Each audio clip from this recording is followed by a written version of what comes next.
Okay, but I'll say hi for a second. Let's introduce our guest. She is here today. Her name is Jalisa Danielle. I thought it was great to get a guest on that sometimes rocks it on TMZ, but it also can be seen on InfoWars. I thought that was one of the greatest combinations in the world.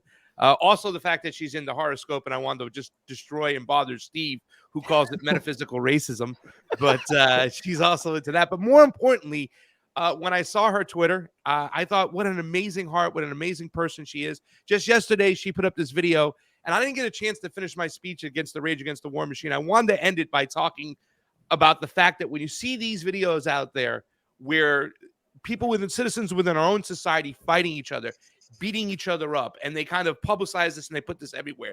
To me, that hurts so much to see our citizens, our neighbors go at each other's throats. It makes me think that the ruling class is just laughing at us. But when we see these beautiful videos where the one that Jalisa just pointed up, that, there's a fruit vendor that has been selling fruit in front of Disneyland for God knows how long, never actually went into Disneyland. And they made it possible to give this person this experience to come on in like, hey, let's just sell all your fruit and take you in there and let you feel what it's like to be a human again, not just a vessel of the state. So here with us today, Jalisa Danielle, how you doing? I'm good. How are you?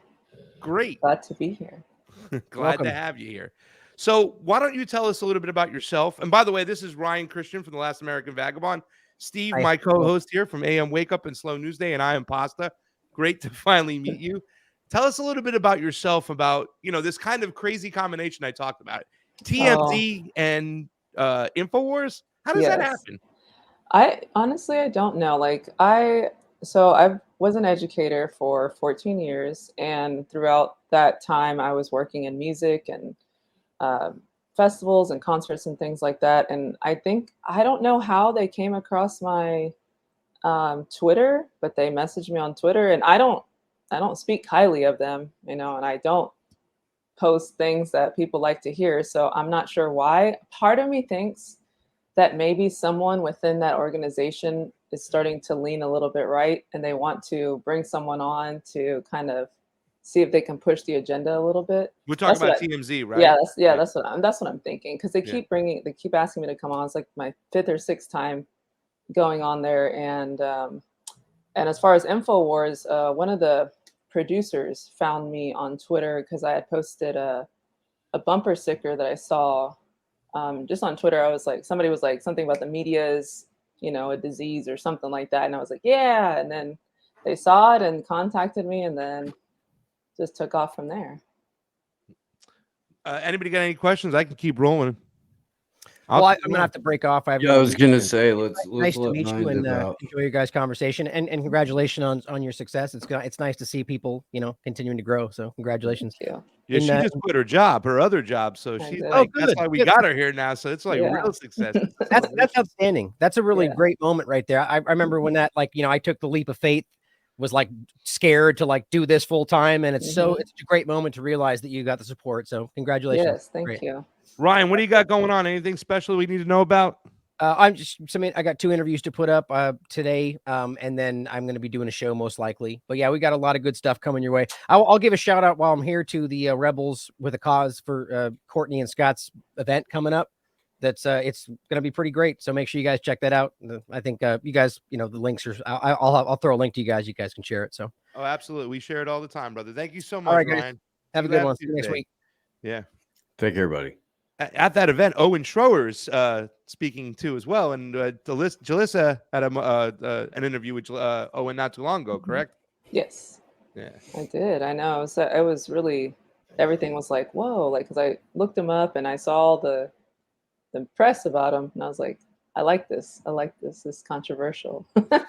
Yeah, I know people feel a certain type of way about that guy. I don't know. I've ran into him a few times over the years. He's never been anything other than perfectly nice. And I don't know him on even a professional level, let alone a personal level. So I'm not going to speak to any of that. It was because it was perfectly nice the couple of times that I ran into him.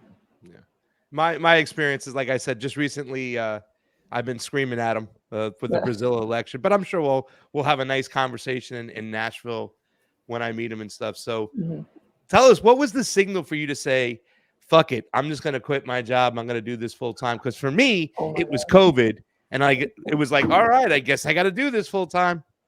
I think because just COVID was kind of like the catalyst, just because I was in the schools and seeing how politically based every decision was, and it was just getting very frustrating and being the only one really with my opinions. I mean, I wasn't the only one, but I was the only one really speaking out, and just letting the kids know, like, don't follow the rules just because they're rules. Like, if they don't make sense, somebody has to do it. And I guess I was the one to finally do it. And then just getting write up after write up after write up, I was like, I can't do this anymore. And then I just finally was like, this isn't for me.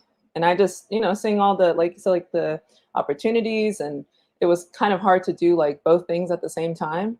Interviewed, and I'm like telling the class, hey, watch yourselves. I got to go over here in this room and do this interview real quick. And it was just getting to be too much. And I was like, I got to do something. And I just have faith. High school. High school? Like seniors or freshmen or? I had all 3 grade levels, 10, 11th, and 12th, because I taught photography and media production. Oh, so that's cool. So I'm dying to know. There's 2 things I really want to talk to you about today. Ye and Damar Hamlin. Let's talk about Damar Hamlin first, because I don't know what to make of this whole situation. I'm trying to figure it out. I was into sports heavy before I started doing this 5.5 years ago. I still, peek at sports. Obviously, I play a little fantasy football, but that whole stadium shit, like, I'm not talking about when he went down, right? And the dude, number 33, standing up, but when they brought in the clone or the fake guy or whatever to do that shit when he was like supposedly in Rich Stadium over there. What are your thoughts on that? Because I know you had a post up or a tweet up about Damar.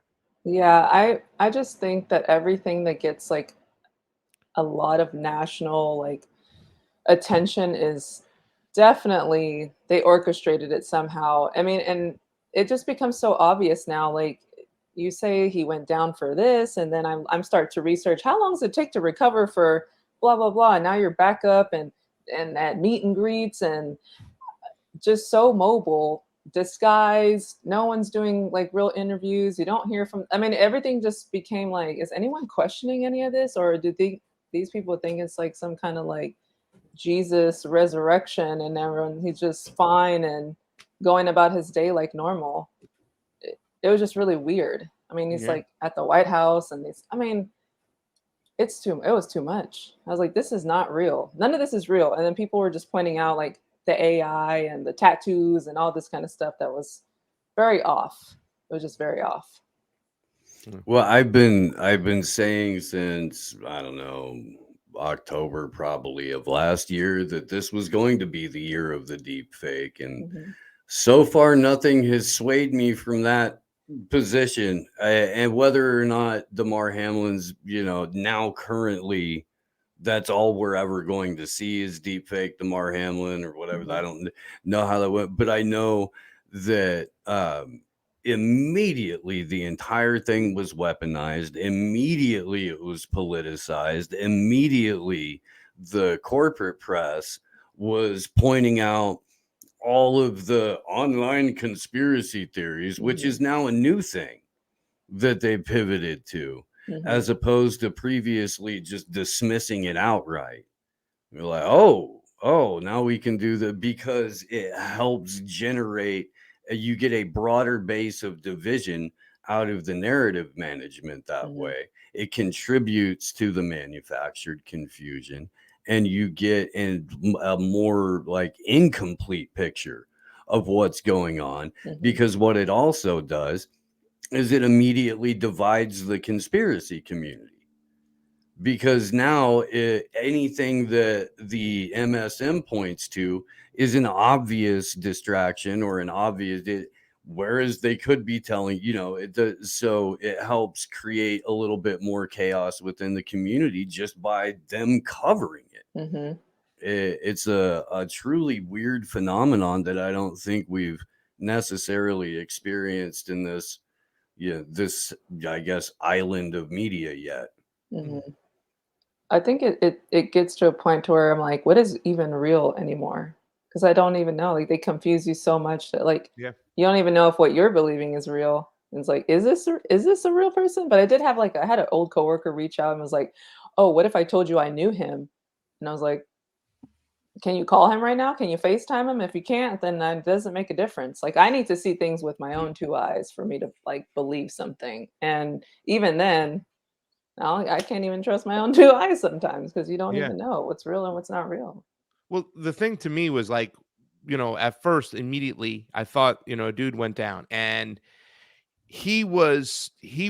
I thought for sure that if they're going to shoot up a lot of athletes in the United States and they're going to force them to get the jab, they're just going to hit them up with, what do you call the mixture? The placebo, right? So therefore, they won't be dropping or they won't get the actual mRNA shot. I thought that's what it would be. But DeMar would have gotten shots before he entered the NFL because he was just like what I think he was like a second-year player. So he might have gotten shots before. So I thought that everything that had taken place after he went down was a cover-up to cover up a possible vaccine injury. But there were other people who explained to me, well, maybe the whole thing was staged from beginning to end. What were your thoughts? Do you think this was more of a cover-up for the vaccine injury, or do you think this was staged from the get-go? Steve, I believe you had a theory at one point of why you thought it might have been staged from the get-go. Well, I mean, there's a number of different things that it rolls with. It keeps the conversation limited to, one, it keeps the conversation limited to virus theory is one of the things that it does. It just cements that as a reality. It makes people jump to conclusions. They were able to try to use people's instant reads on it. Number of the more prominent COVID doctors, Steve Kirsch, handful of other people, as an early method of discrediting them, to make them appear hyper reactionary. It drives a giant wedge into the vaxxed v unvaxxed communities. There's ways that they could hyper capitalize on all this, and of course there's the whole ritual aspect to it. There's the whole the possibility that there was a human sacrifice that took place on the field. The 33s are all over the place. The Damar Hamlin that they had come into the stadium was not doing heart hands when he was making that triangle. Like there's a whole lot of the rampant symbolism throughout the entire event.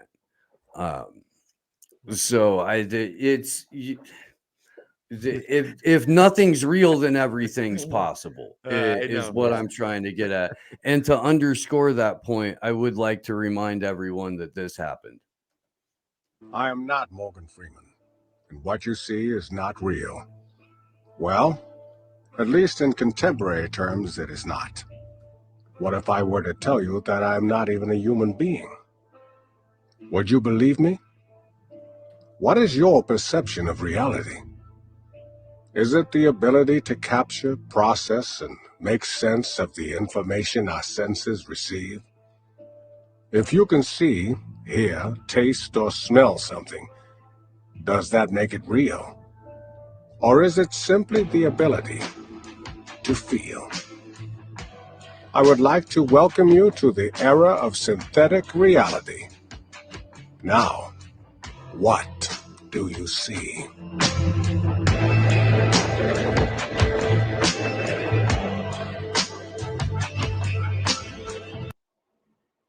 Crazy. I don't know what to believe. And this was the other one too. The 33 standing up. Whose name is Neil? His name is Neil. He's standing up. He's 33. We just saw, Joe Biden and DeMar with the 33. Jalisa, you put up, I think they retweeted, they're fucking with us now. Yeah. What do you think?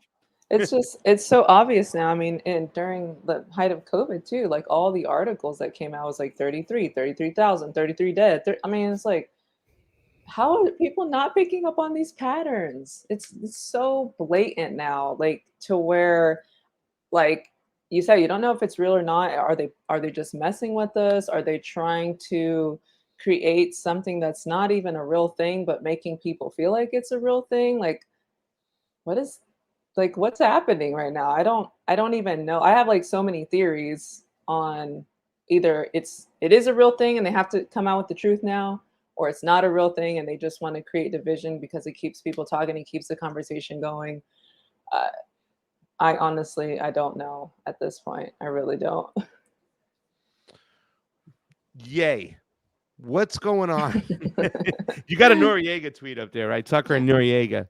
I just said, yeah, I just think that, yeah, because I know like both of them interviewed him and, you know, they were saying, or Noriega was like, how come they want to cancel me but not cancel you kind of thing. And then people are like, oh my gosh, white supremacy. Why would you stand with him? I'm like, so it's a problem is that people don't want to have a conversation with people who don't think like them. And I think I would love to watch that interview. I would love to see Tucker Carlson on Drink Champs. Like that would be so funny. I would love to see that. But as far as like Kanye, are you asking if I think he's crazy or if I think? Well, yeah, I mean, I have to. Me and Steve haven't even got a chance to talk about this because I was wow. Ye is now forgiven the Jewish people in his heart because of. Look, man, Jonah Hill Yeah, is fucking a Jonah Hill. heartwarming, touching, Dude, sensitive individual, and if anyone could bring Ye back into the six-pointed fold, it was gonna Jonah. be him. It was gonna be him. He's just so cute. I mean, that's weird. I get some love for Ye after, like, you know, and you know how I was about Ye in the get-go. This is a dumb, narcissistic asshole that just wants to speak his mind. But I thought the effect of what he had spoken about, I underestimated it. And it seemed like there was some interesting conversations that were coming out of this whole situation. Now he says that Jonah Hill, he's going back to making me want to smack him across the head with a giant mackerel again. Here we go. You got to remember, Pasta, though, that he didn't forgive the Jews entirely via Jonah Hill until he disappeared for a couple of weeks, came back with a new wife, a couple inches taller, talking about how I have a new outlook on how the world works. And what Jonah Hill is it, Steve? Is it the Jonah Hill from friggin' the movie with Leonardo DiCaprio? Is it Jonah Hill from I Heart Huckabees? What Jonah Hill is it that brought Ye back? That's what I want to know. I think it's the one that said, "I'll do whatever you want, Judd Apatow. Put me in your movies." Jalisa, your opinions about Ye and his mental being?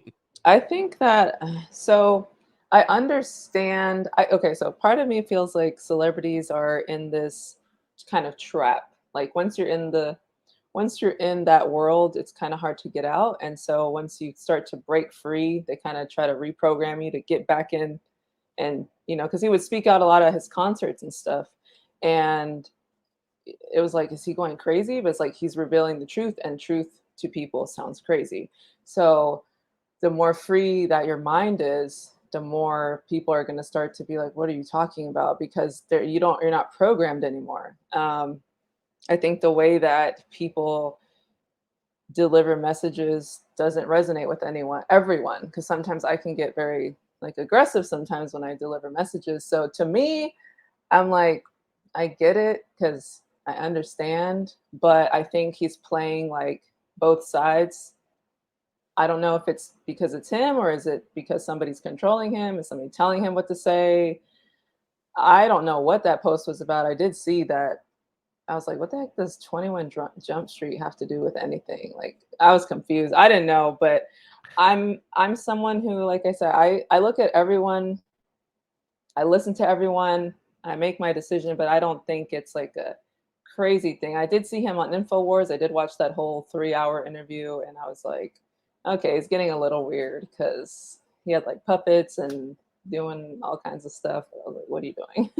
Yeah, that seemed to be like some set piece to me, at least on the part of Ye and Milo and Lil Nicky Fuentes. It seemed like they had a whole thing worked out before they went in. Whether or not Alex knew or went on it, I don't know.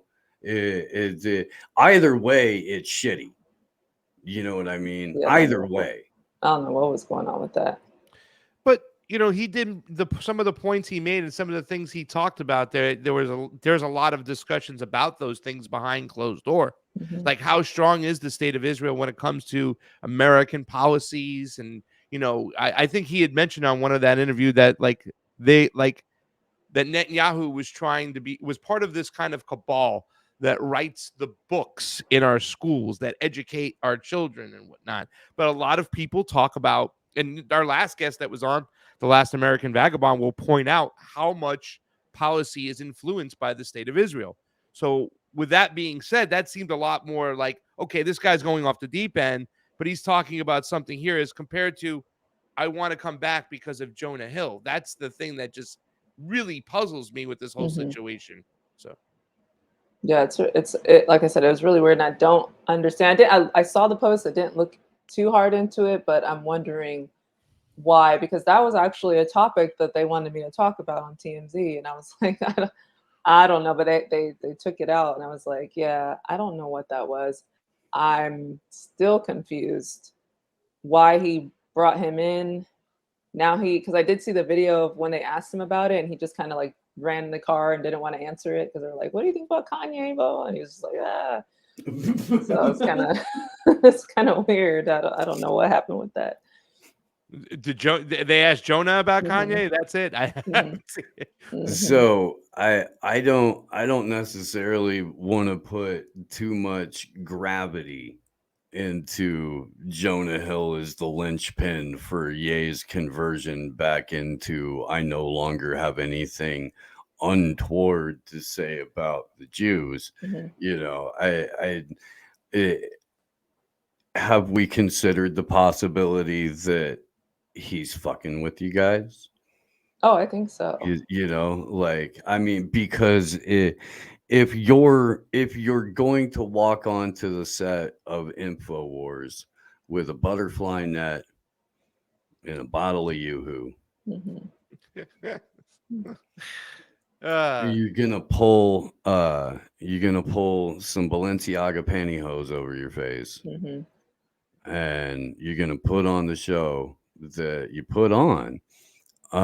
It is well within the realm of possibility to come back out a little bit later and be like, hey, guess what? We're all good. And it's because of this little fuzzy fella. You know, we'll see if there's a diss track on the next album about one of Jonah Hill's perceived enemies, and Ye is, you know, out there like in a Roblox Fiddler on the Roof outfit.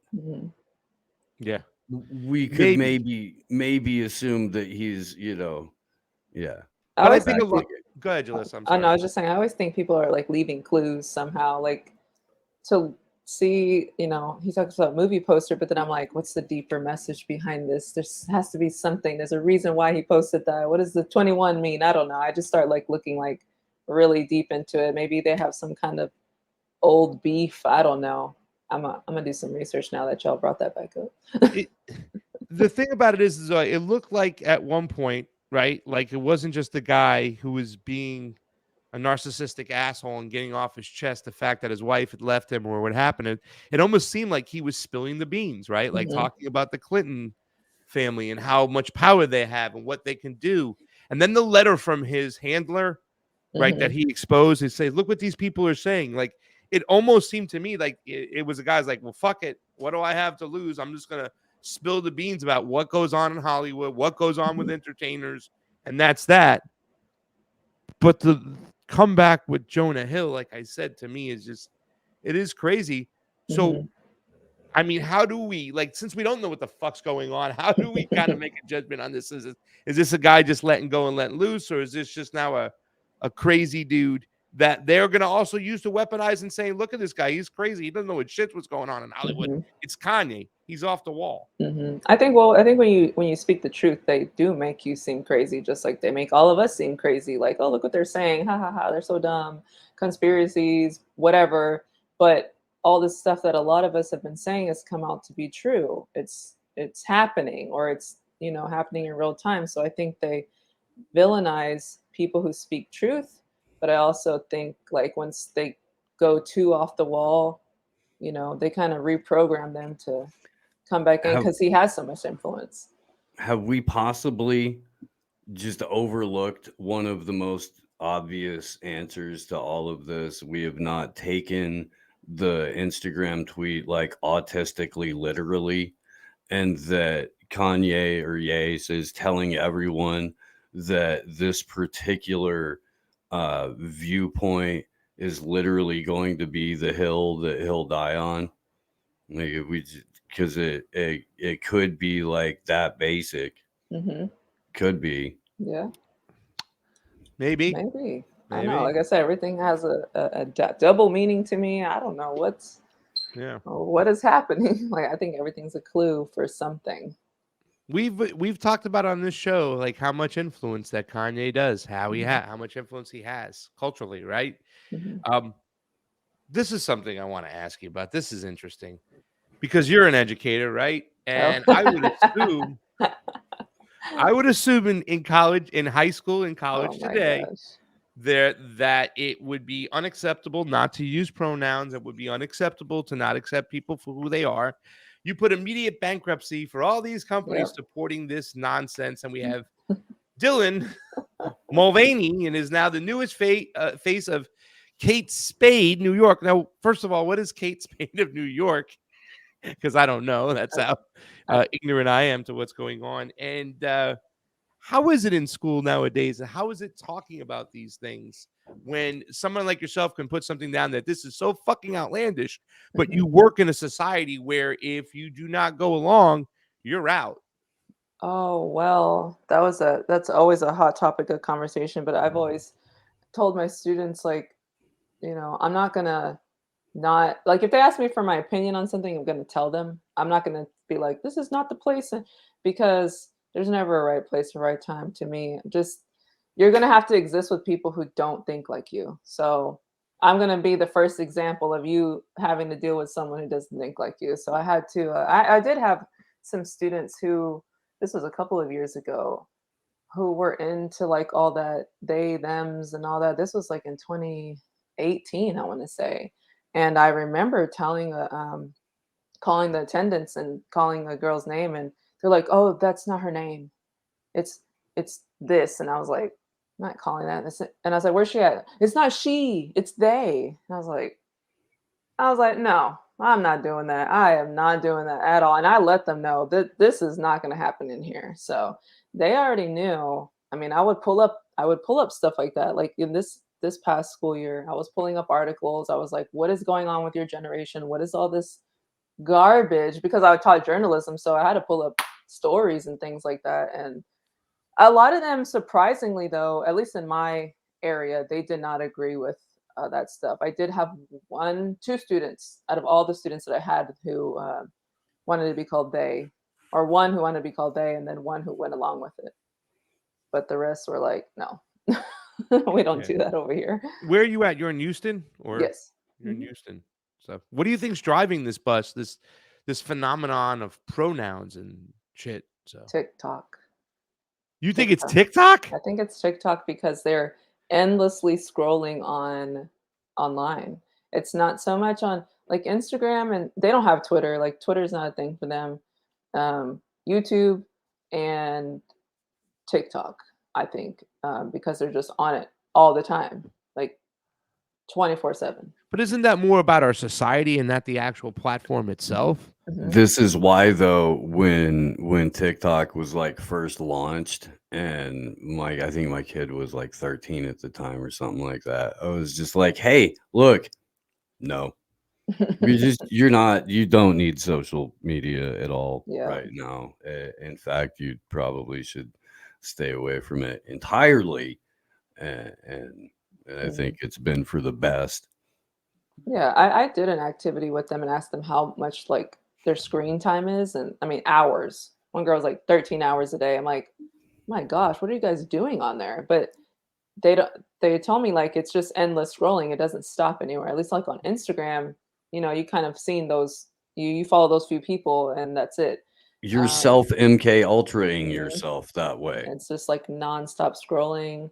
The algorithm is way different. If y'all seen the videos of them talking about the algorithm for the US and the algorithm for China for the children is so different. Ours is like YouTube pranks and nonsense, and theirs is like math and science. Yeah. You But know. see, we talked about that too. And I think me and Steve had a little bit of a disagreement there. Not a big one, but that's our society. That's Mhm. our fucking culture. You know, the algorithm is appeasing and feeding our culture. And that's what we do. We're one of the most Well, okay, propagandized, sexualized cultures out there, you know? that's a but it's a it's a reflection. Do you see, like, that's not, it's not organically generated. The society, and I promise you this, society doesn't is not reflective of what's on TikTok. Mhm.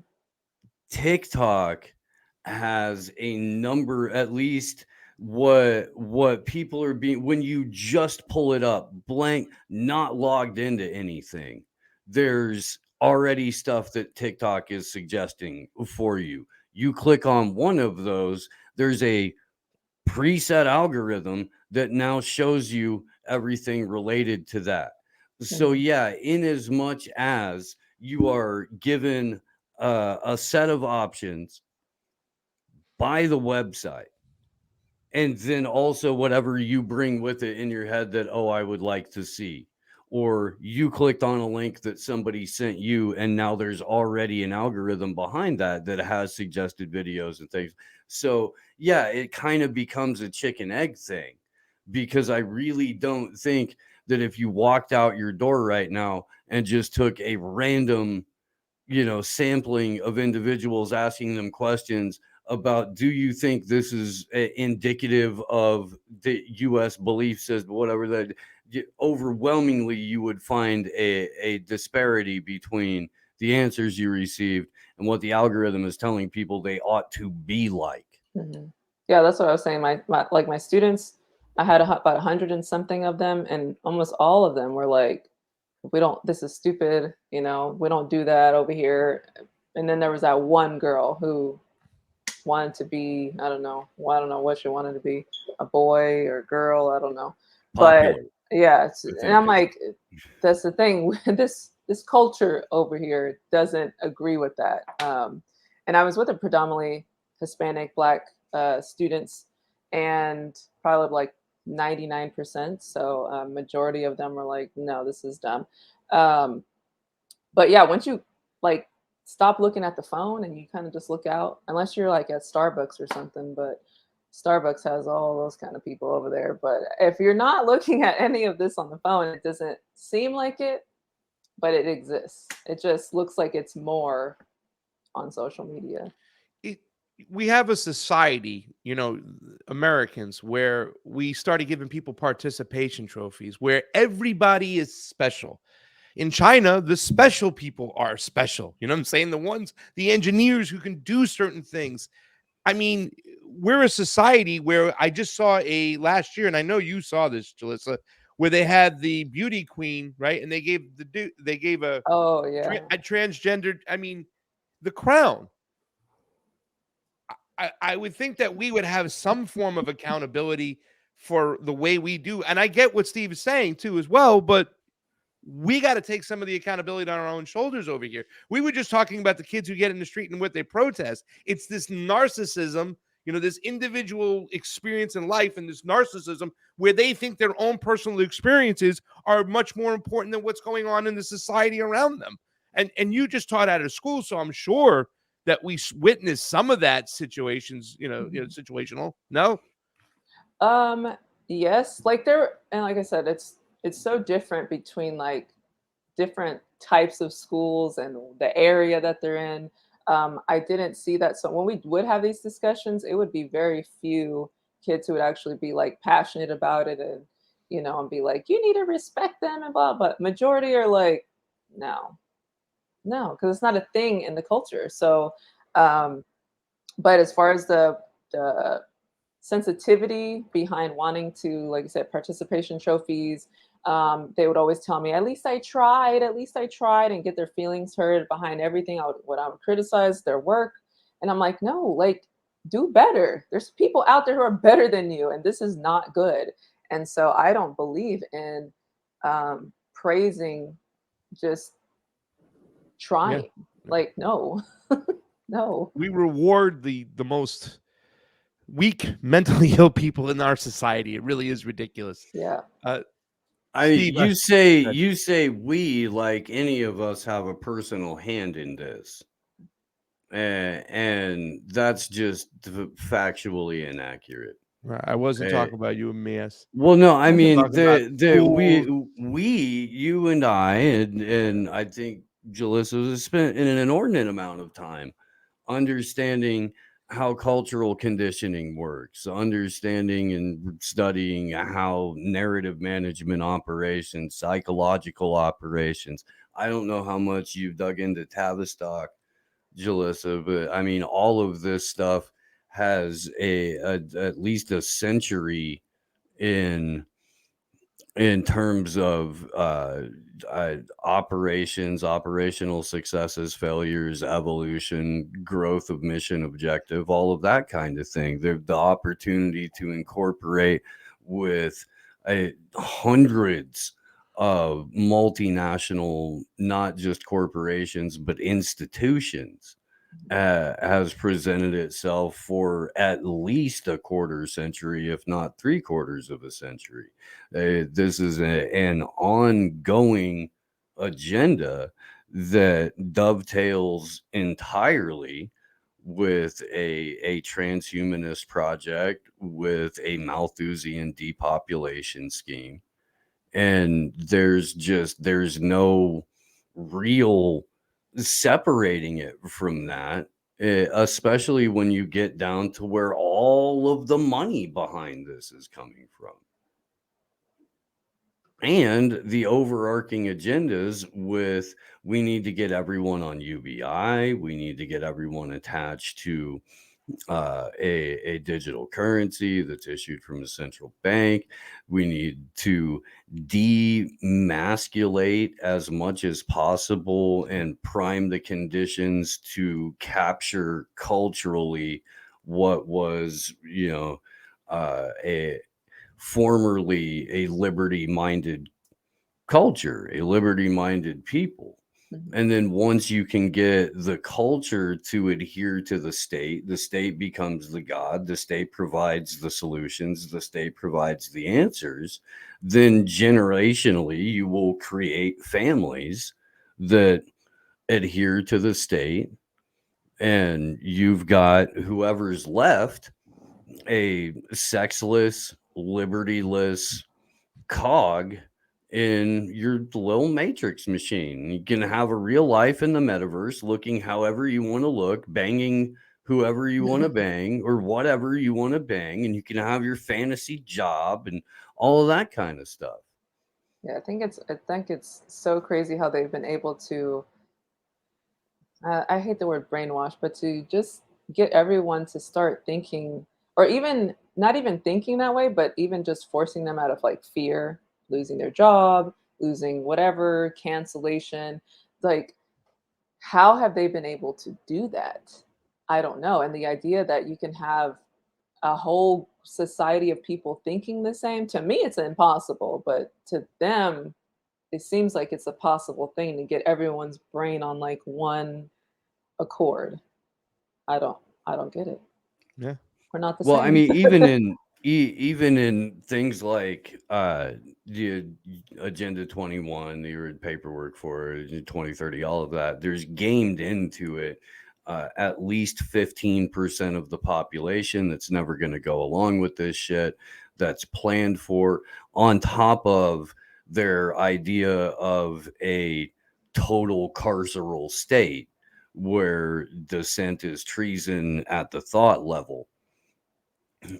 There's still like gamed into that. There's still like an outland situation. It's just kind of up to us to what we want to make of that, really. And I maintain that, as we were talking about this with Ryan earlier, There's that soft void in the middle that just wants the status quo to perpetuate because their entire existence is built on what's reflected in the status quo, that won't move away from it until you provide them with a viable alternative. So it's up to that anywhere from 3 to 5 to 15% of people, if not more, that already exist, that are already taking steps and already doing things that are a viable alternative, to be able to get that out and to be able to showcase what that looks like, because none of this ultimately changes unless that soft void in the middle goes, hey, wait a minute, no, this really does, this sucks enough that I'm ready to try that. I've seen some people starting to kind of, I guess, understand and become aware of things. But as far as like rebelling, like how I did, and speak out, and I don't care if I lose my job, like that was a crazy time. But you know, I don't know if we're going to get to that point to where it would actually make a real big difference and an impact, to where they start reversing things, because everybody's just so scared, scared of everything. Compliant. Yeah, it's I've gotten so many, I'm so, thank you for saying that, I wouldn't say it because, you know, blah blah blah, or my family or this, like who cares anymore, like just say it, just do it, like that's where I'm at now. Well, that's the power of speaking truth, right? Because then somebody will hear it. Well, that's how I feel, and I was afraid to say it, but now I'm going to say it, and you hope that just continues to spread and multiply. Jalisa, what's up with this dude here? I love it when the tough guys admit that they like being taken care of by their woman. Is this dude a bad dude? What's the story with him? Or is he just a machismo, over the top? Is he a CIA plant? What are your thoughts about so my theories on Andrew Tate? On everything, with anyone who, I get, like I said, if they get villainized in the media, I like to learn that person. Just like with Trump, I went and like watched like every documentary, every interview he's ever done. Like I studied him, because I'm like, what is so bad about, you know, whatever. And whether or not they're plants, they're whatever, I just listen to people's messages. Like, what's the message? The person, okay, the people are like, they're a bot, they're a plant from the CIA, they're okay.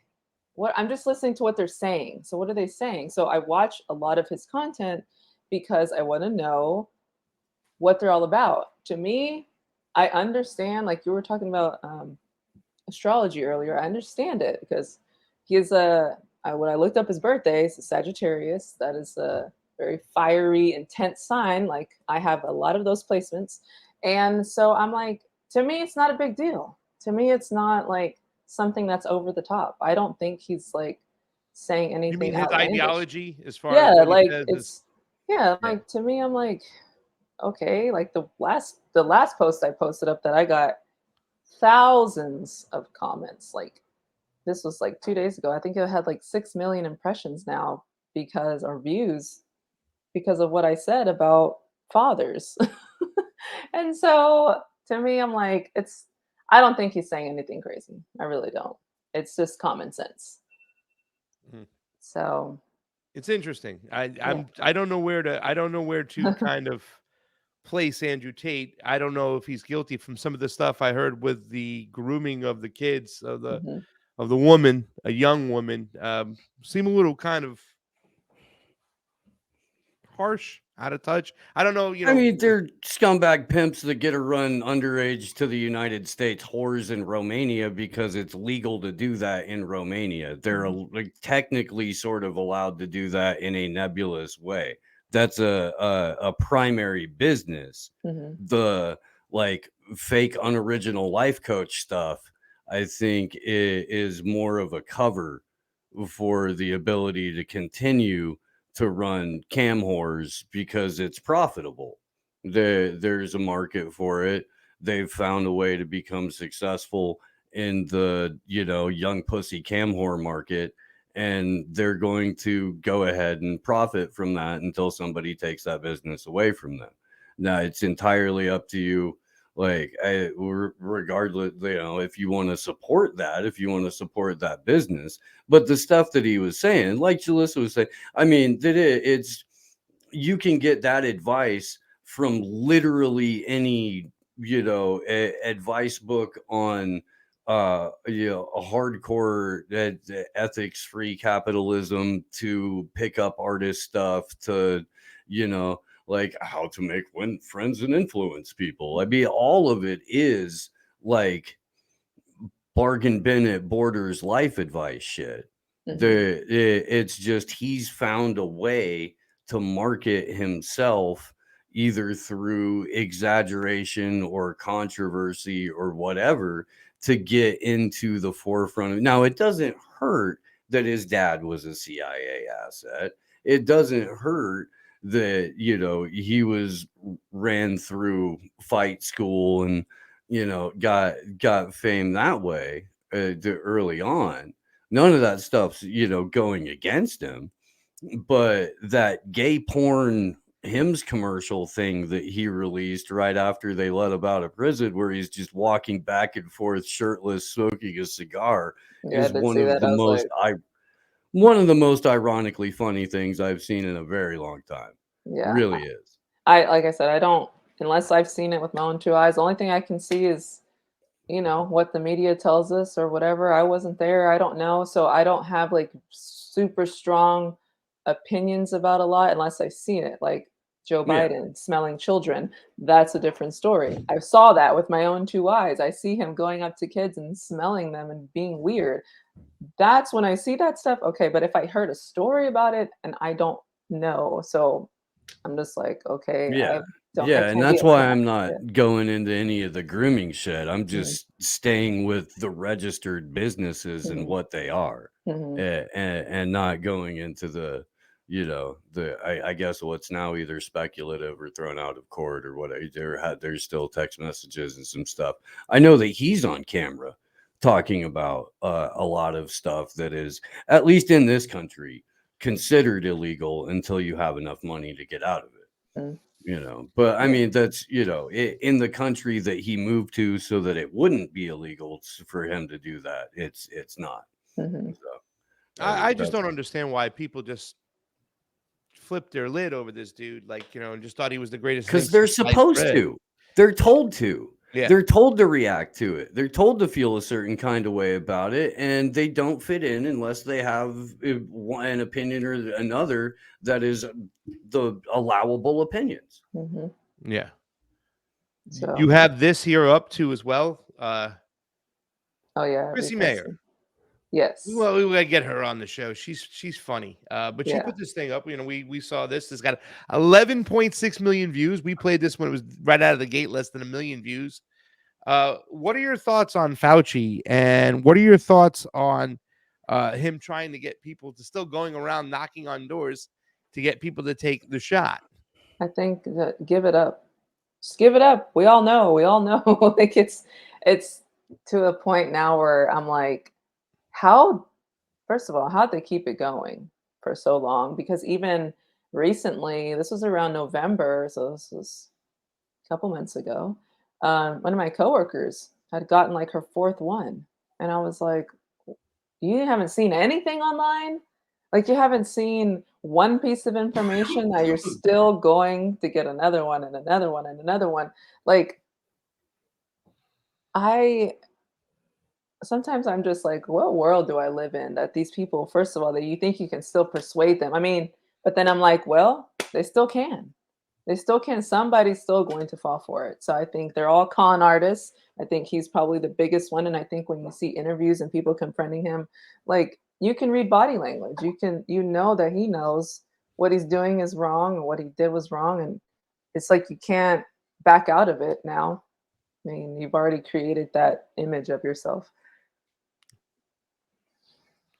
Just Steve, you got anything else for Mrs. Jalissa Danielle before we have her plug her stuff? I see she's got a Side Effect podcast shirt on, so I she's going to do. probably want to talk about that. But Well, yeah, since you did spend a number of years in the education profession, particularly journalism, we got a couple of friends who went to like I don't know, relatively high-end J schools, and they were discouraged from using primary sources and things like that. They were flat out told in for presenting their masters that there were, you know, particular outlets that they should go through in order to use as their justification for their point.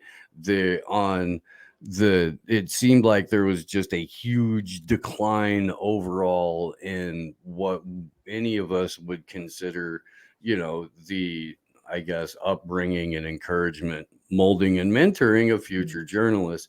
And at least on like a tiny win, a teeny tiny win, Cornell finally Oh my said, gosh. okay, look, no kids, we're not going to insert trigger warnings before class discussions. We're actually going to talk about things like the young men and women with growing brains yearning for wisdom and expansion that we are. It violates academic freedom and freedom of inquiry, according to an email, which is fantastic. There's a really, if you've got 18 to 22 year olds determining what is and isn't traumatic language, you're Oh my setting gosh. yourself up for a San Francisco-esque city doom loop. You are. It's just all bad. So at least somewhere like Cornell to be like, yo, we've had enough. That is, oh my gosh. First of all, I'm glad I went to college way before all of this nonsense. Like, this is, oh my gosh. I have never even seen that article before, but you know, I would tell my students, because I show them everything.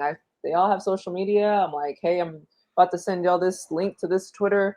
Um, I have never been someone who feels like they have to follow the rules. So I kind of like did my own thing. And you know, teaching journalism, you have to show both sides. I tell them you have to show everything, not just one person's point of view, but everything. And then I ask them a lot of questions to get them to keep on like digging and digging and digging for them to have like their own opinion about something. But are you asking about like, was there anyone telling me I can only talk about a certain thing, or, you know, No, show I a just certain wanted thing? to show you. I just wanted to show you a win on your way out the Mhm. door, because even an institution like Cornell has gone, okay, look, this is ridiculous, and Yeah, it is ridiculous. It's we got to shut ridiculous that, you know, because I tell them like this school is such a like, it's a snapshot of your life that it's not reality. Once you leave out of here, you're gonna have to deal with people who are not like you. You can't control everyone's opinions. You can't control everyone's thoughts. So you wanting to be like, oh, I need a trigger warning. Why do you need that? Why? Yeah. Stuff's gonna happen in life that you're not gonna expect. So deal with it. Like, I don't know Yeah, how else to college is say it. supposed to prepare you for what's coming, not insulate you so far that when something happens to you in life, you completely implode, shut down, develop 8 new neuroses, and then walk out and demand that society cater to the craziest of it first before they're Yeah. allowed to have a thought or an opinion. True. Jalisa Danielle, everybody, from please plug your stuff. Are since you're a horoscope person, what is your sign? I'm an Aries, so is Steve. His birthday was the other day. Mine's coming up. Okay. Cool. I actually have 2 Aries placements, so I'm an Aquarius. You're an Aquarius. Mhm. I can tell you're such an Aquarius. Oh my Yeah. God. Let everybody know where they could find you, where they can follow some of your stuff and your shows. And congratulations on you leaving your old job. Thank you. Okay, you can find me on Twitter. I have it right there, my handle, Jalisa Danielle _. The Side Effect podcast on Apple and Spotify. I have a YouTube channel. Same thing, Jalisa Danielle on everything. I mean, if you just type it into Google, you're going to see it all there, because I've been doing things for a while now, so it'll pop up. Have you thought about doing anything in particular new, or just more full time since you left your job? Just more full time. Like, just trying to find a way to spread truth without getting canceled and my accounts banned and shadow banned, because that's the thing that they're doing to my stuff. We know what that's like, Jalisa. Yeah. Thank you so much for coming on the show. Thank We look you. forward to seeing you again soon. Thank you. Was muted. There we go. Jalisa Danielle. Cool. Should probably thank the producers here real quick. I will be doing a critical hour at noon in between frantically cleaning.